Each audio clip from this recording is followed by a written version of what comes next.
नमस्कार आदाब, मैं हूं राव अकरम और आप देख रहे हैं मेरा हिंदी यूट्यूब चैनल। साथियों, वीडियो शुरू करने से पहले आप लोगों से मेरी गुजारिश है कि मेरे इस चैनल को आप लोग सब्सक्राइब कर दें और साथ में बेल आइकन की घंटी को दबाना ना भूलें। तो चलिए आज की हम वीडियो के अंदर बात करेंगे कि जमाबंदी क्या होती है, लेखपाल जमाबंदी कैसे तैयार करता है और भू राजस्व की जमाबंदी क्या है, यानी जमींदारा विनाश आकार पत्र 62 क्या है। इसके बारे में ही आज मेरी पूरी वीडियो चर्चा में आएगी और आप लोगों को मैं जमाबंदी के बारे में और जमींदारी विनाश आकार पत्र 62 के बारे में जानकारी दूंगा कि यह होता आखिर क्या है। तो चलिए वीडियो को शुरू करते हैं। जमाबंदी को यानी भू राजस्व जमाबंदी भी कहते हैं। यह एक मांग वसूली पूंजी होती है और साथियों इसके द्वारा भू राजस्व की वसूली की जाती है।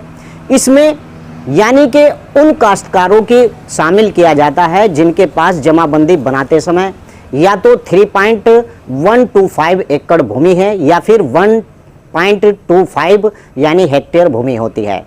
इसे जमींदारा विनाश भूमि अधिनियम 1950 यानी नियमावली 1952 के नियम 218 के अनुसार जमींदारा विनाश आकार पत्र यानी कि 62 में भूमिधरों के द्वारा देय भू राजस्व की जो वसूली के लिए तथा नियम 113 के अनुसार यानी आकार पत्र 62 ख में ग्राम सभा के जो आसामियों की भूमि होती है यानी श्रेणी 3 की भूमि होती है उसे भू राजस्व वसूली के लिए जमाबंदी तैयार की जाती है। और जमाबंदी में जो कालम होते हैं वह कालम 24 कालम होते हैं और आपको बता दूं कि इसमें कालम 1 से लेकर 11 तक लेखपाल के द्वारा भरे जाते हैं, यानी मालगुजारी या फिर भू राजस्व को 2 किस्तों में यानी कि 2 किस्तों में देय होता है। इसमें भू राजस्व का कुल 40% जो है खरीफ की फसल का और 60% जो होता है वह रबी की फसल का होता है। यानी कि जमाबंदी कौन तैयार करता है? जमाबंदी करता है तैयार आपका लेखपाल। अब बात करते हैं कि लेखपाल जमाबंदी को कैसे तैयार करता है। यानी कि जमाबंदी को लेखपाल तैयार करता है, ये तो मैंने आपको बता ही दिया है।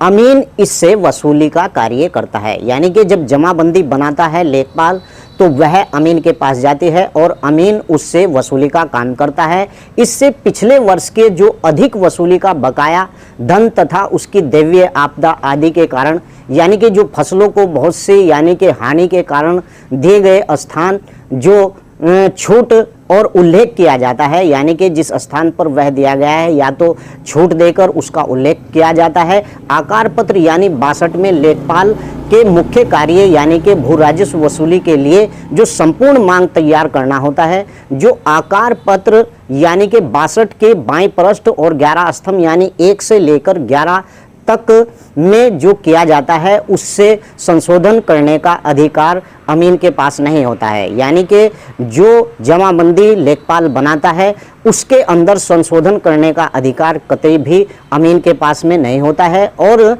जमाबंदी में अमीन अपने सभी आवश्यक प्रविष्ट यानी दाएं पृष्ठ के 13वें स्तंभ यानी 12 से लेकर 24 तक में ही दर्ज करता है और उसी पृष्ठ के बाईं पृष्ठ पर यानी कि जो बाईं ओर होता है उसमें जो हस्तांतरण करने का अधिकार उसको नहीं होता है। यानी कि जो अमीन होता है, अमीन के पास बाईं का जो पृष्ठ होता है वह मैंने बताया जैसे कि लेखपाल का होता है और दाईं तरफ का जो पृष्ठ होता है जमाबंदी के अंदर वह होता है अमीन का। लेकिन अमीन को बाईं तरफ के पृष्ठ को छेड़ने का अधिकार या उसके अंदर कुछ स्थानांतर करने का अधिकार नहीं होता है और जमाबंदी व छूट, स्थगन, लगान या मालगुजारी को अंकित करने का अधिकार केवल लेखपाल को ही नियुक्त किया जाता है। यानी कि जमाबंदी बनाते समय लेखपाल अमीन के द्वारा तैयार आकार पत्र 62E जो पिछली जमाबंदी यानी कि जो वसूली के बाद तैयार की जाती है लेखपाल को WBN के द्वारा उपलब्ध कराई जाती है और लेखपाल आकार पत्र 62E की सहायता से जो स्तंभ 4 और 6 में जो पिछले वर्ष का बकाया और उससे अधिक वसूली की प्रविष्ट करता है, यानी कि मालगुजारी या भू राजस्व को 2 किस्तों में देय होता है। इसमें भू राजस्व का 40% जो खरीफ की फसल का होता है और जो रबी की फसल का होता है वह 60% देय होता है। इसी प्रकार लेखपाल हल्के के सभी राजस्व ग्रामों का यानी संपूर्ण योग और गोशवार तैयार किया जाता है और जिसे आकार पत्र 63 कहा जाता है। साथियों, आकार पत्र ZA63E पर तैयार हो जाने के बाद सभी ग्रामों की जमाबंदी तहसील WBN कार्यालय को यानी जमा कर दी जाती है और जमा करने के बाद उसके बाद वह ट्रांसफ़र हो जाती है अमीन के पास।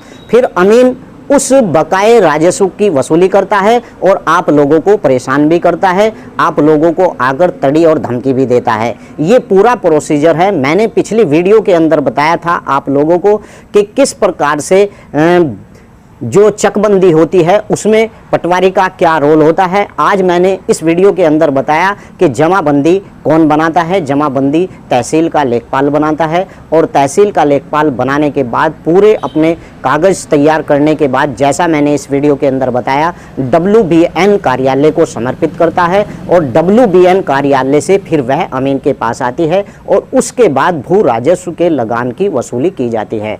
तो आशा करता हूं कि आप लोगों को इस बाबत पूरी जानकारी मिल गई होगी। अगर आपको जानकारी और अच्छी तरीके से चाहिए तो आप मेरी इस वीडियो के नीचे लिख भी सकते हैं। आपका कोई भी सवाल है तो भी आप मेरी वीडियो के नीचे लिख सकते हैं। तो चलिए अगली वीडियो में फिर हाजिर होता हूं।